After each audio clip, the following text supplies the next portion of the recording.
So, in the last video, we talked about all the gadgets and components that comes with the Raspberry Pi 5 when you buy it. However, in this video, we're going to see how to assemble the Raspberry Pi circuit board into its casing. And to be honest, it's a very easy process. So right now, we're having the Raspberry Pi case and the circuit board on the desk. So we're going to slowly pull them out of their containers while gently placing them on the desk. I'm going to show you how easy it is to connect these two components together. It's very refreshing. So once I got these two components out of their boxes, the next thing I did was to gently pull apart the parts of the case so that I can be able to place the Raspberry Pi inside of it.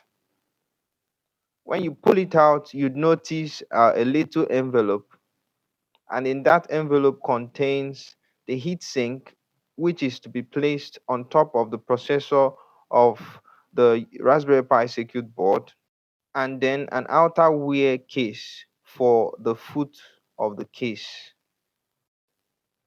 Now, on adding the heatsink to the processor, gently peel off the adhesive at the back of the heatsink and place it on top of the processor. You would have to press down a little with your hands to ensure that the heatsink sticks on. Now, once the heatsink is set in place, it's time to install the upper part of the enclosure. Now, just close to the USB port C, you'd notice an enclosed connection jack. You could gently peel off that enclosure and then grab the top part of the casing and connect the wire for the fan inside of that port.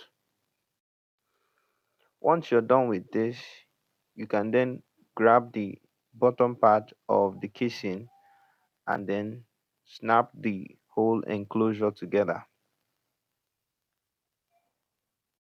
The next thing to do here is to get the top cover of the casing and then just close everything together. Once you're done putting everything together like so, you can then get the outer wear which came with the envelope and then peel them off gently from the adhesive that they are glued to.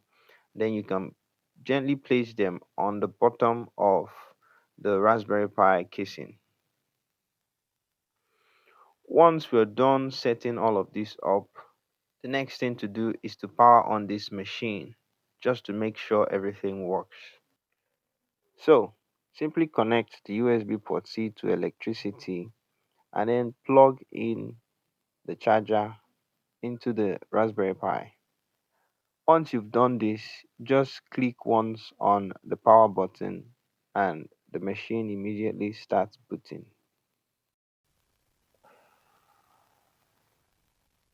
So let me know what you think about this video on the comment section below. If you think this video was awesome, then hit the subscribe button, like and share. In the next video, however, I'll show you how to install the Raspberry Pi operating system into the Raspberry Pi 5. So stay tuned for that.